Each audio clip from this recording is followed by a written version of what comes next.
satsang.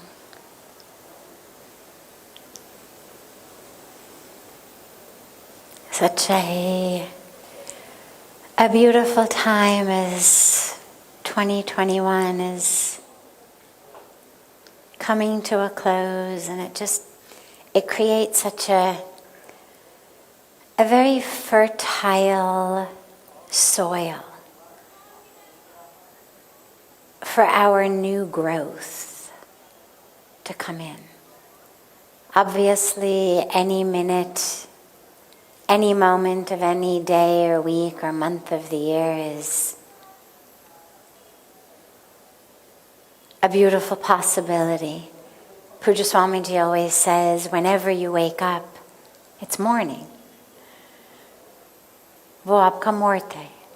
But nonetheless, there is something about these days, just around the new year, where it seems to be a very fertile soil for change.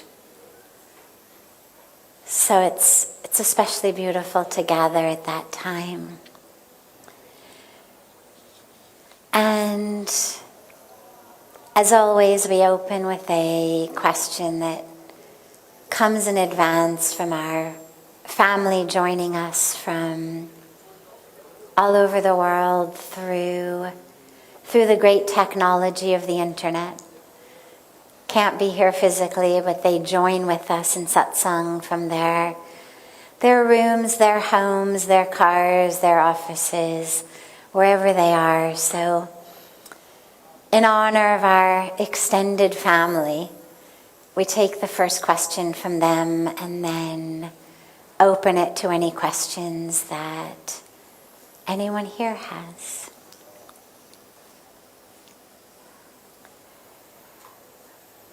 What are 3 moral guidelines that you would never break? Well, as far as moral guidelines, there's a lot more than 3. We look at the 10 yama niyam, or what sometimes in the West we call the yamas and the niyamas, but actually yama niyam, the do's and don'ts of a dharmic life, a yogic life. But 3, if I had to give 3, here's the 3s I would give. It actually comes from a very beautiful story, personal story. So I had been in India maybe 3-4 days, or in Rishikesh 3-4 days.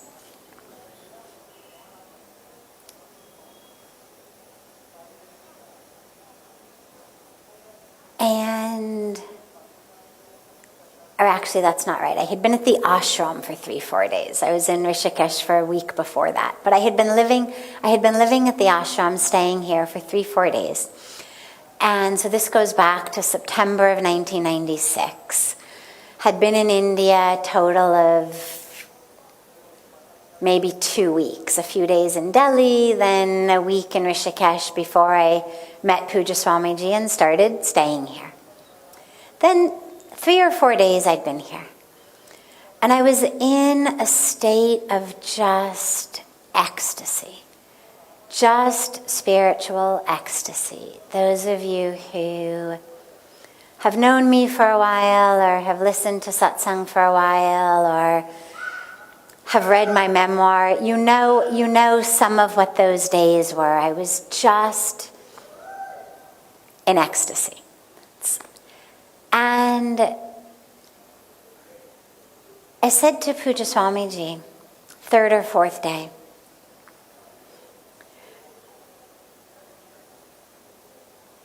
I finally had the opportunity to actually meet with him, other than just in the big darshan that he gave. And you have to picture the scene, okay? I was a 25-year-old American student who had shown up with a backpack, knew nothing about India, nothing about Hinduism, nothing about anything. Had ended up at Param because I had had this extraordinary experience of awakening on the banks of Ganga, and then had had these experiences making me know that I was meant to stay here. So I had heard a voice as I walked through the ashram one day. I then had had my feet literally glued to the floor of the ashram a few days later. So I had all of these things happen that made me know this is where I was meant to be. But I didn't know why. I mean, none of it made sense. But as I said, it didn't matter. I was in ecstasy. So the scene is I'm sitting in Pujya Swamiji's area, and we are alone. First time I had been alone with him. I'm 25 in just spiritual intoxication. And I say to him, I say, Swamiji, I feel so incredibly blessed. So incredibly blessed to be here for these experiences I'm having. I want to give something back. What can I give? What can I do? Please. So he looks at me and he says, anything? And now remember, I don't have any idea what sannyas means. I don't understand what orange robes mean, that it means celibacy. I don't understand. I don't know any of that. I'm just here in this spiritual intoxicated state, young, didn't know anything, but so touched that I wanted to offer something. Here we are, and he says, he was about 45 at the time. And he says to me, anything? And in my head, I can hear my mother saying, just leave. Just stand up and walk out. In the West, unfortunately, there isn't an understanding in so many places of the blessing, the divinity, the sanctity of a guru. There's a lot of skepticism, there's a lot of cynicism, there's a lot of negativity around that whole idea. So I can hear in my mind my mother's voice saying, just leave. But I knew in my heart that whatever he asked, I would give him. Anything. So I say, yes, anything. And he looks at me, and he's looking straight into my eyes. It feels as though it's like burning this hole through me. And he says, you promise? And again, I can hear my mom screaming, and I can hear this very famous psychology teacher I had studied with at Stanford, who was the expert on cults and brainwashing and that kind of thing, and who had always warned us all about, religious organizations and anything. And I can hear now him yelling in my brain. I can hear my mother yelling in my brain. And they're both saying, just leave. Just stand up and walk out. But I knew. In the way that sometimes in our life we just know. It may defy everything we've ever learned. It may defy everything we've ever been taught or thought. But it is so true. And so true on such a deep level that nothing else matters. And so I knew, without a doubt, whatever he asked, yes, I promise I would give it. And I knew that. I had no idea what he was going to ask. But I knew I would give it. And so I say, yes, I promise. And the seriousness in his face then breaks, and he smiles. And he says, okay, 3 things. This brings us back to the 3 things of the question. He says 3 things.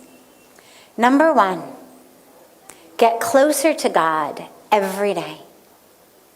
He said every day when you go to sleep, you should be closer to God than you were when you woke up that morning. He said, and serve the world. You've been so blessed with so much ability, so much opportunity, so much resources. You've been so blessed. Serve the world. And he said, and third, be happy.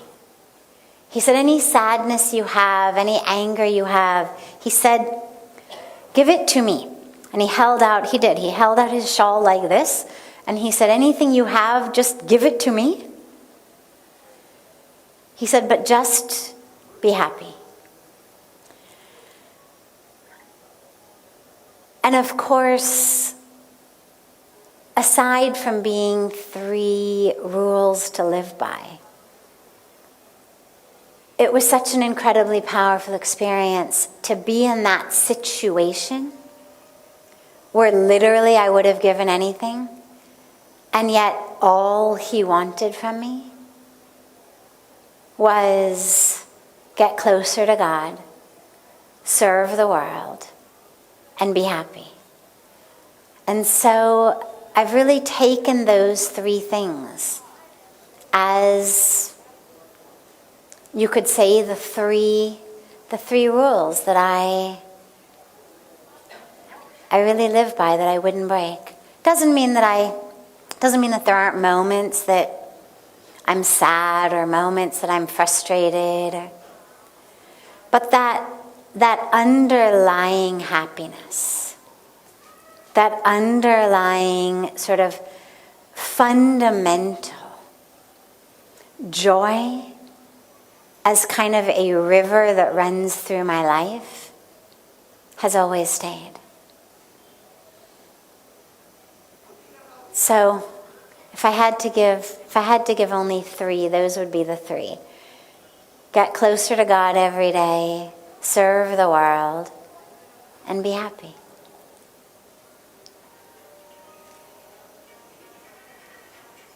If anyone here has any questions, I would be happy to take them.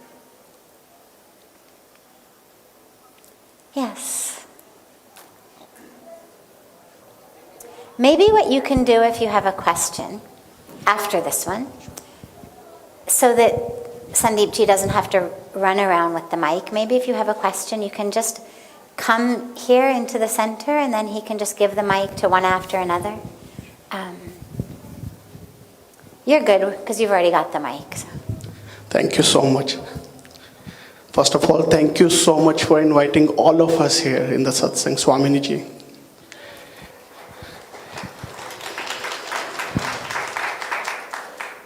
And I must tell you that I had an excellent spiritual experience to be part of the Ganga Aarti. And I love the word that you said there. Actually, it was the golden words, that when you love your child, you love all the belongings of your child. Similarly, when you offer your divine to the God, then you love the God and you love every single thing created by the God. Right?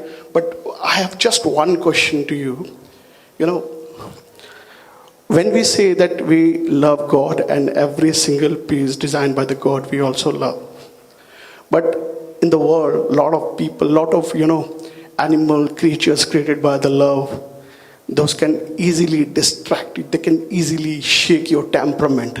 Then how to control yourself to be part of this, spiritual, intoxication stage and not to be distracted from the other creatures of the world. How to control yourself.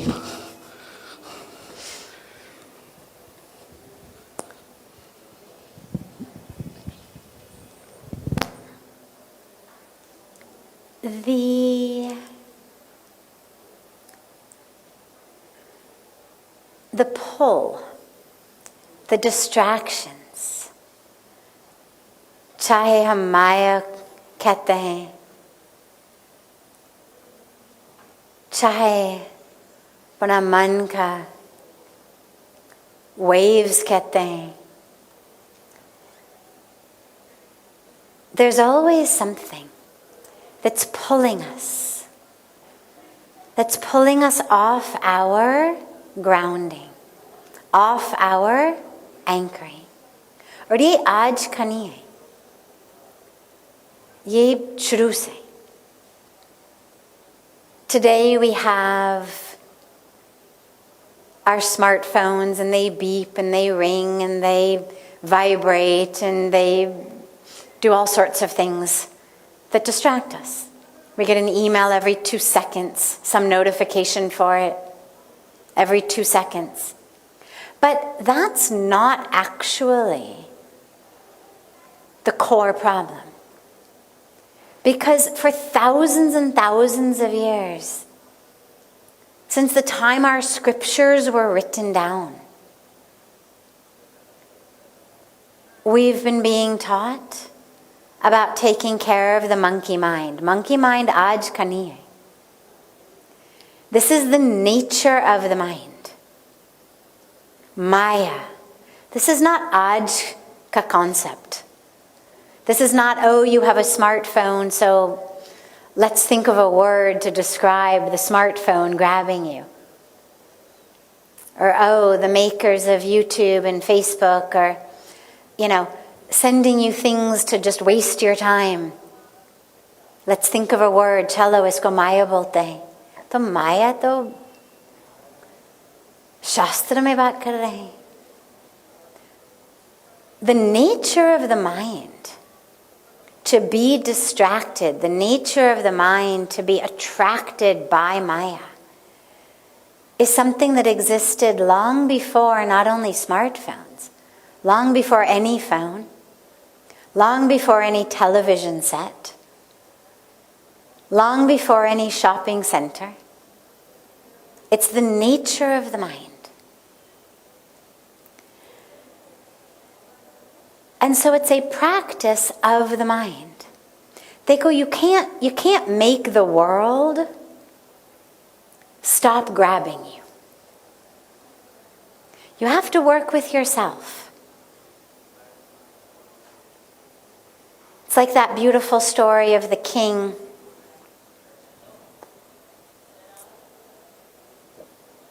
Everybody used to walk barefoot. The kingdom, of course, in those days, thousands of years ago, was covered with rocks and rough ground and bushes and things. And the bottoms of everyone's feet always used to get, kind of scratched up. But this king was very sensitive. And so he calls one day a meeting of all of his officers. And he says, I'm tired of my feet getting cut up on the rocks, on the branches. I want you to take some good material and cover the floor of the entire kingdom.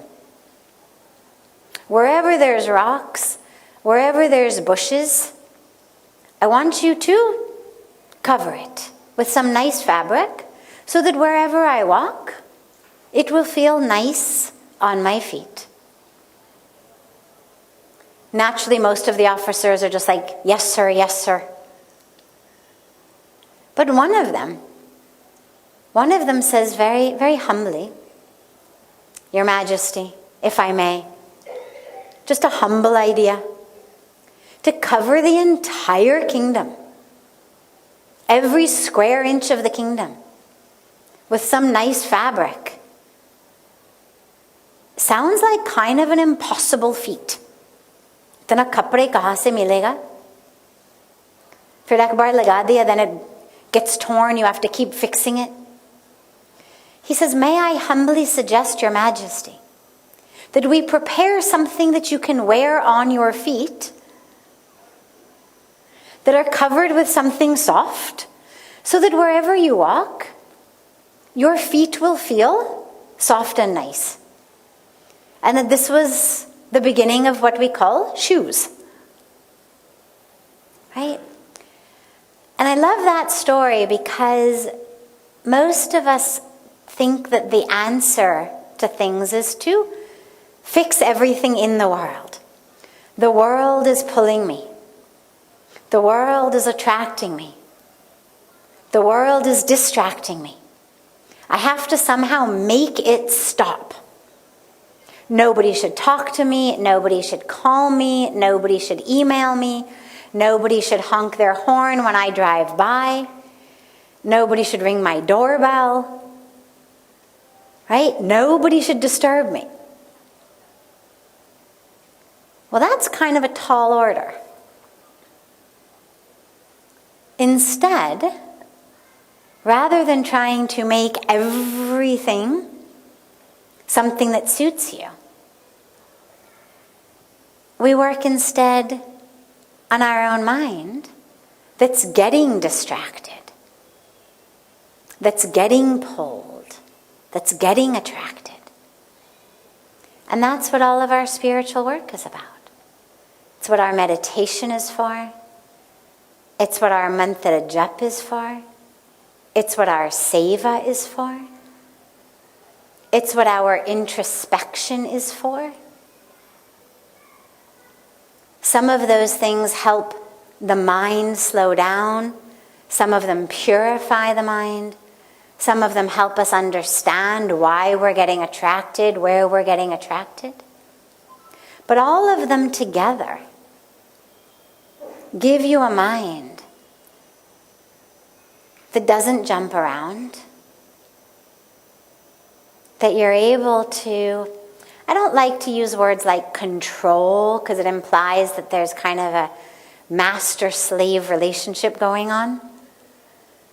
But a mind that is your friend, a mind that is your tool, a mind that you can use rather than that uses you. And so that's what all of our spiritual practice is for. And this is not news flash of today. This is what our scriptures tell us. This is what all the commentaries tell us. This is what the sages and the saints and the rishis have been telling us. Hazaron salon se. Dhyan karo, jap karo, yog karo, seva karo. स्वयं को देखो, अपने विचार को देखो, उपवास करो. Why? Because it enables us to actually get free from the bondage of the mind. The world is not going to stop. It's just going to get more. I don't see a situation where we have fewer things beeping and buzzing and blinking and vibrating every year. I think we're going to have more of them. It's what happens with technology. We can't rewind life and say, I'd like to go back to the, pre-telephone, pre-TV era. Life moves forward. And so we move forward with it and we figure out, okay, how do I not get distracted? How do I not find myself pulled around? And the key answer is just staying conscious. Just staying conscious. We're on our computers, we've gone to send an email. Suddenly, some advertisement pops up. We click on it. Before we even realize it. Suddenly, we're 25 clicks into something and we're typing in our credit card number for something that we never wanted, we'll never use. Like we've been hypnotized. Or we go online to watch something short. Somebody has suggested, oh, you should listen to this song or watch this lecture. We go on for a specific purpose. One thing we're supposed to watch or listen to. 3 hours later, 30 clicks later, you don't even have to click these days. YouTube just does it for you. You just keep sitting. And it'll just keep Until you hit stop, it's going to keep playing things. But we have a choice. We have the choice and we need to use it. But we have to stay conscious to use it. If we allow our consciousness to be hijacked by somebody's algorithm that says, after this video, they're going to want to see this one. After this, they'll want to see that. Then we really become slaves. Then we're slaves literally to an algorithm. Somebody somewhere is sitting programming what someone like us is likely to keep watching. We've given up all of our freedom then. So we stay conscious about how we're spending our time, what we're clicking on, who we're spending time with. Just because you're invited somewhere doesn't mean you have to say yes.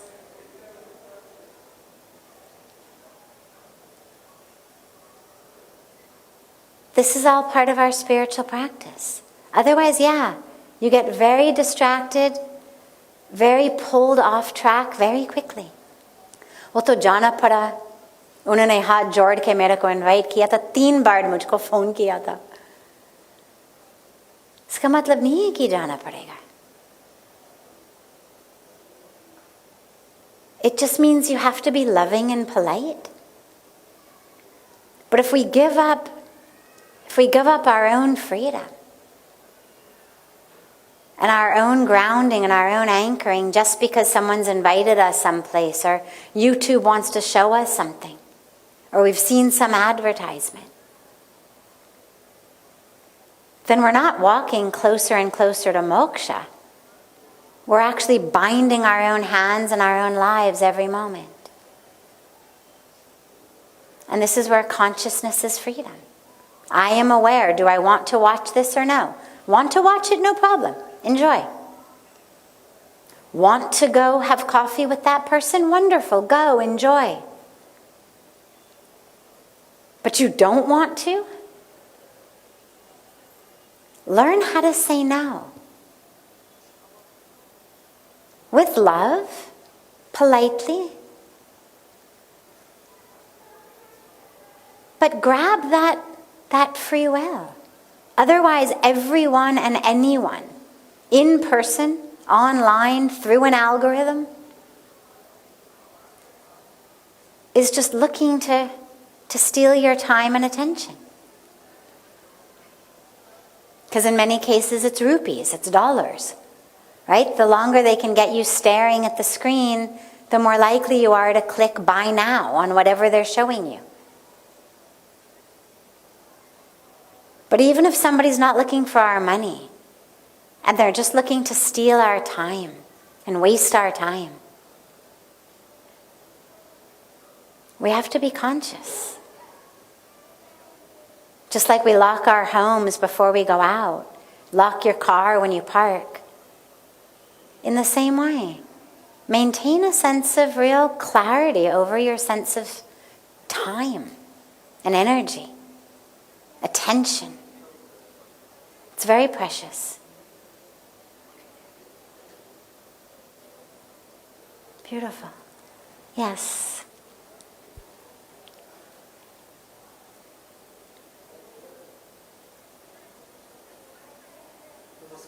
Namaskar.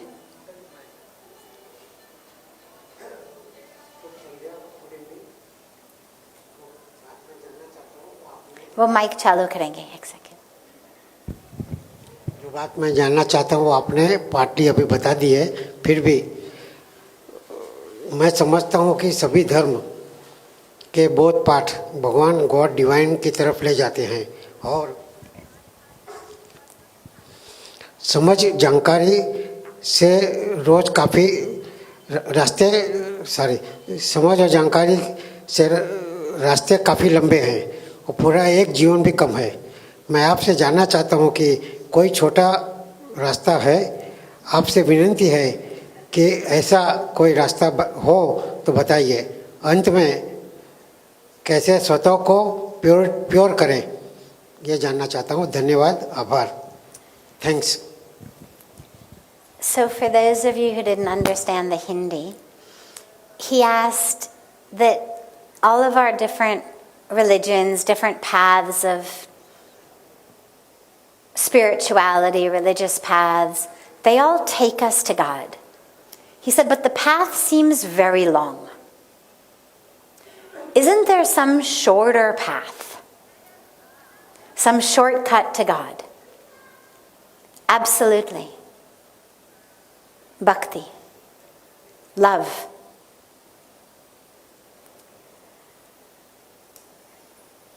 Love is the shortcut to God. Because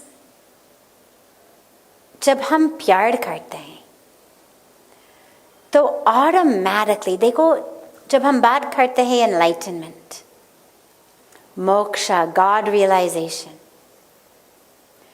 it's essentially two becoming one, right? The word yog in Sanskrit, what we say in the West yoga, but actually is pronounced yog.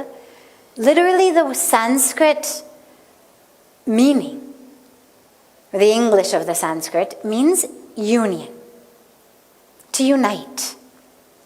And it's the union of this self, this lowercase s self, this identity, with the Supreme Self, the capital S Self, the union of Jivatma and Atma. Or you could just say the union of yourself and God, but in God is also you. You are not separate from the divine. So it's a union of the you who thinks you're separate with that supreme you who is one with the divine. Essentially, you can think about it as a two becoming one. है ना? However, in love two already become one. Though, if you want a shortcut यह है, प्यार. When you really love God,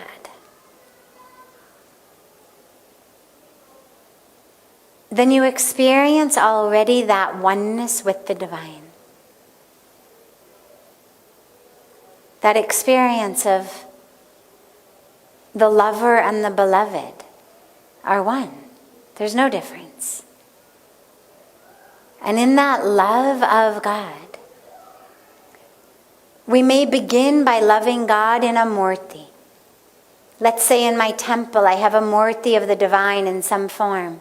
Bhagwan Krishna, Bhagwan Ram, Shankar Bhagwan, whatever murti maybe I have in my mandir.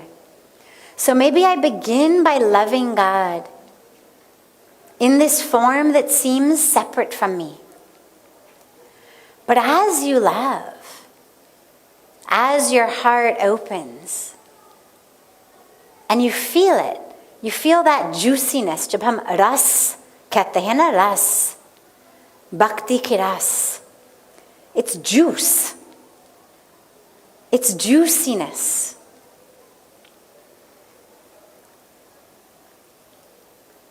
As we feel that juiciness of love for God, you feel it inside.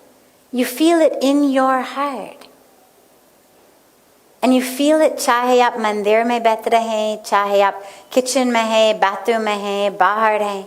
Wherever you are, you feel that love. And as you feel that, wherever you are, तो फिर यही अनुभव आने लगता है. You start to realize that actually God is inside you. Because you're loving God wherever you are. And then you start to experience that oneness with the divine inside. And then as you love God, you start to see the divine in all. You begin, of course, with your loved ones. It's easier.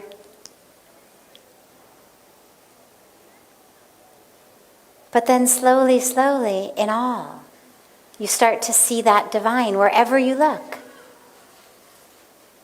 Becomes just the divine. But it begins with love. When you love someone, really love someone, wherever you are, you're thinking about them, right? सामने है तो ठीक है, सामने नहीं है तो फिर भी मन है उनके साथ, दिल है उनके साथ. They're with you. And that experience of being with God all the time, it comes from love. Sadhana, सारे जो साधना हम करते हैं, sadhana does not bring God. Pujya Swamiji always explains this very beautifully. He says, sadhana is not bringing God. हमको लगता है कि मैं काफी ध्यान करूंगा तो फिर भगवान सामने आएंगे. That God will come because I am meditating. Or God will come because I'm doing japa. इतना जप किया कि भगवान को मतलब आना पड़ेगा. Right? या कहते मैं जप करते रहता हूं लेकिन भगवान आते नहीं हैं. As though somehow your japa is what's bringing God. No. Pujya Swamiji says, he says God is always there. But what sadhana does is it cleans our glasses. Cleans our windows. Lets us see. जैसे सूरज हमेशा है, लेकिन अगर हम अंदर बैठे हैं, पर्दे बंद, तो फिर हम देख नहीं सकेंगे सूरज को. अंदर बैठ के हम सूर्य नमस्कार करेंगे, सूर्य का मंत्र बोलेंगे. We'll pray to the sun. We'll do our sun salutations. But the sun is already there. It's just that we're inside with our curtains drawn. So sadhana is that purifies our glasses, that cleans our window, that enables us to see what is already there, the divine that is already there. But if you love God, then you're already with God. फिर कोई पर्दा की बात होती नहीं है. When you're in love with someone, there's no curtain between you. There's no wall between you. You're just one.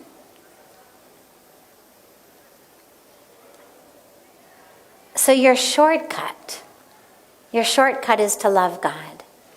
And if you feel like that's difficult, because for a lot of us, the idea of just suddenly starting to love God, like especially if we don't think of God in a particular form, this idea of just suddenly being in love with this nameless, formless energy, it seems difficult sometimes. And so a really easy place to start is to choose anyone you really love. It can be a parent, a grandparent, your child, your best friend, your husband or wife. It could be the tree in your backyard. But choose someone or something you really love fully. And then ask yourself, is it just their body you love? Of course not. And if you've loved them for a lot of years, like children with parents or with grandparents or people who have been married a long time, think how many times the form has changed since you've loved them. But you keep loving them. Their body keeps changing.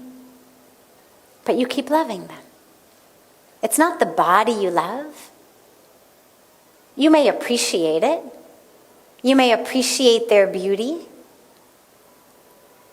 But if they got in a car accident and their face got all messed up, you wouldn't stop loving them. Because what you love is their essence, their soul, their spirit. And that's God. If you're loving someone's soul, someone's spirit, someone's essence, what you're loving is God. If you only love their body, that's what we call lust.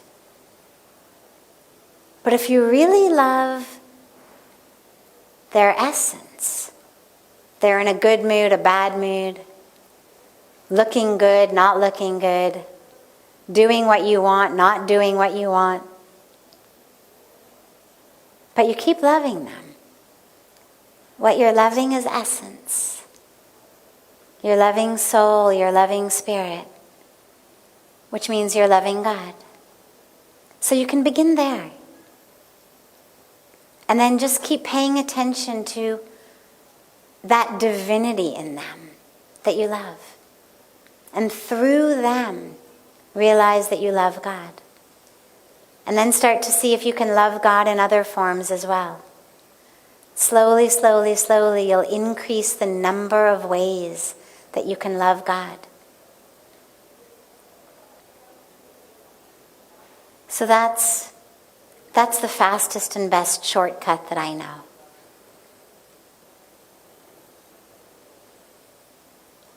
Does anyone else have a question? Yes.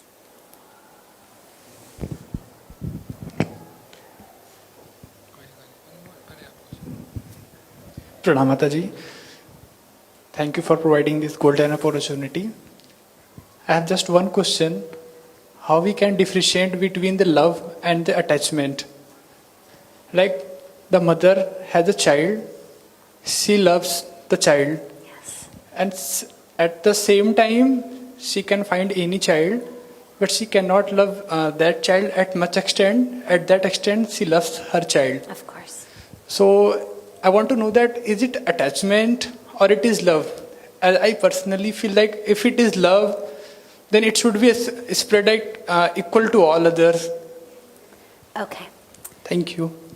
So, until and unless we are fully enlightened, okay, we are going to find some situations more easy to love.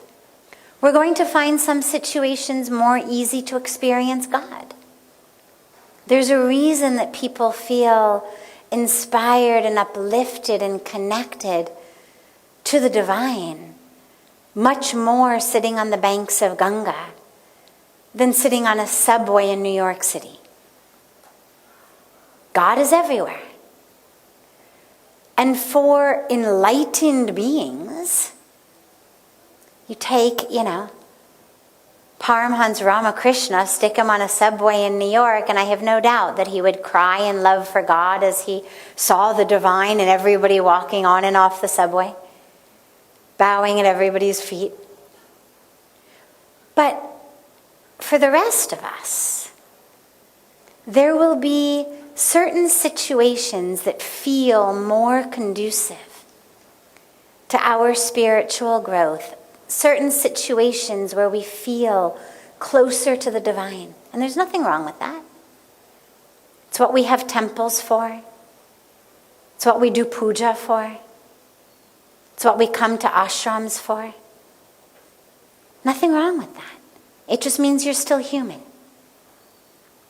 In the same way, if we are fully and completely awake, enlightened beings, we're going to love all exactly the same. Because we see the same divine in all exactly the same. But as long as there's still a bit of humanness in us, we're going to have a much easier time loving those who we feel close to. Loving strangers is very difficult. The only way I know to love strangers is only because you love God and you realize that God exists in all.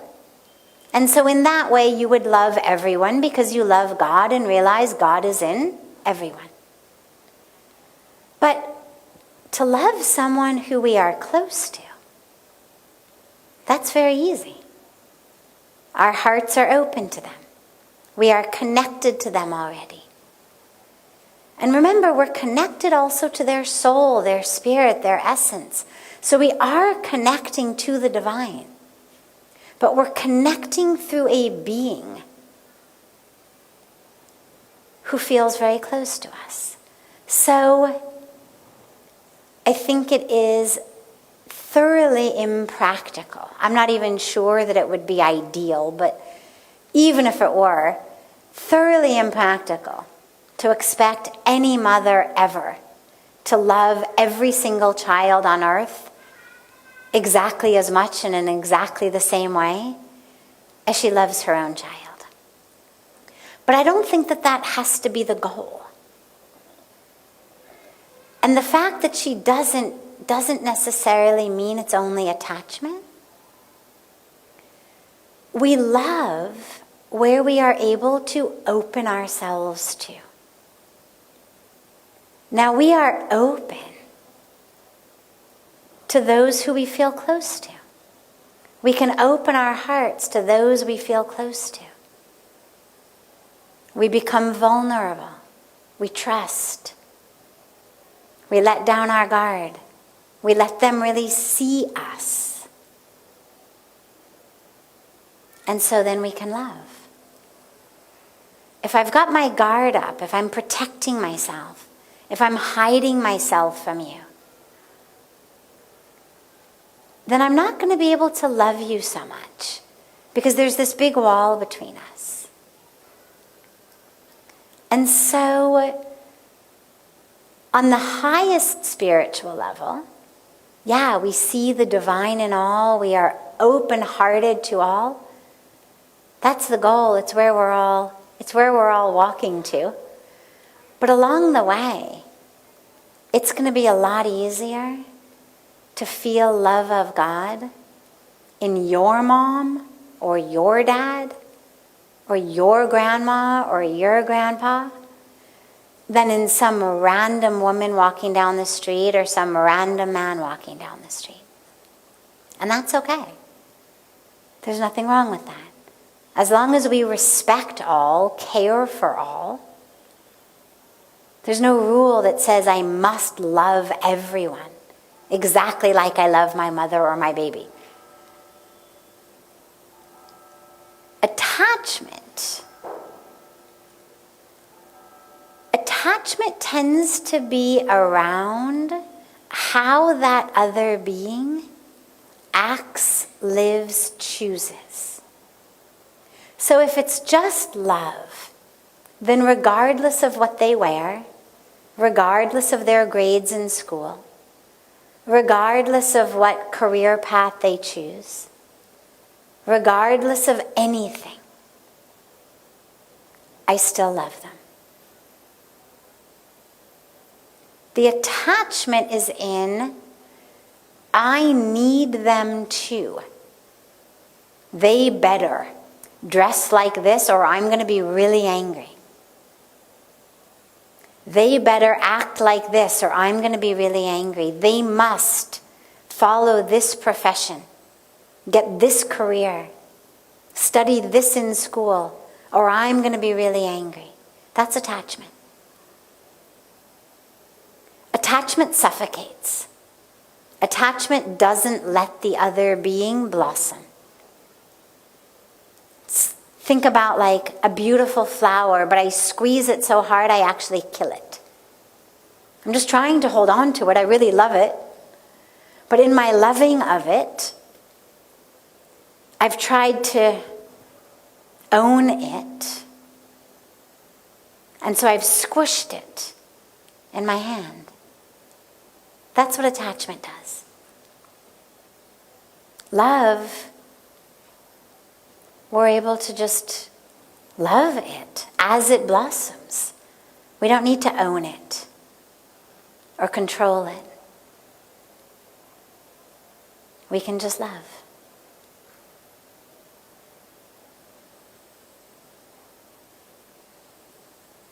Beautiful. Okay, one last one for tonight. Can you come forward? Thanks.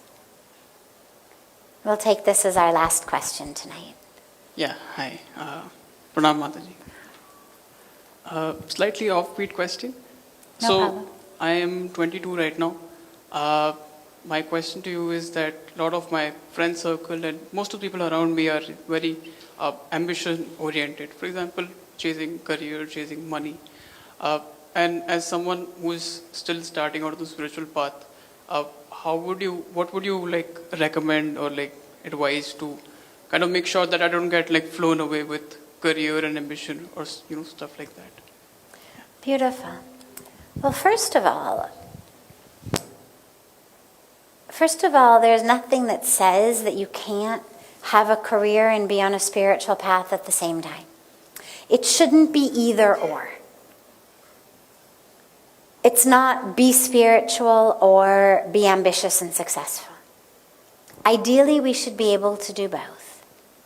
Now, as you are embarking on a spiritual path, you may need some time, a few weeks, a few months, in which you are, for example, in an ashram, in a retreat center, where you're not worried about making money, you're not worried about punching a time clock, you're just focused on developing your spiritual grounding. But eventually the point is that experience is something that you carry with you into the world. And to be able to develop a life in which there's a job, there's a career, and there's also a spiritual practice, and they're not separate. But that I'm earning a living doing something that it may not be, necessarily what my fantasy was, but that's okay, as long as it's in alignment with my values, my ethics. I'm not working in a situation where it's violating my ethics, violating my values. But I'm doing it because if not, you need to beg on the street for food. I mean, somebody's got to work to make the money to buy the food. So either you work to make the money or you stand on the street and beg so that somebody else who makes the money gives it to you.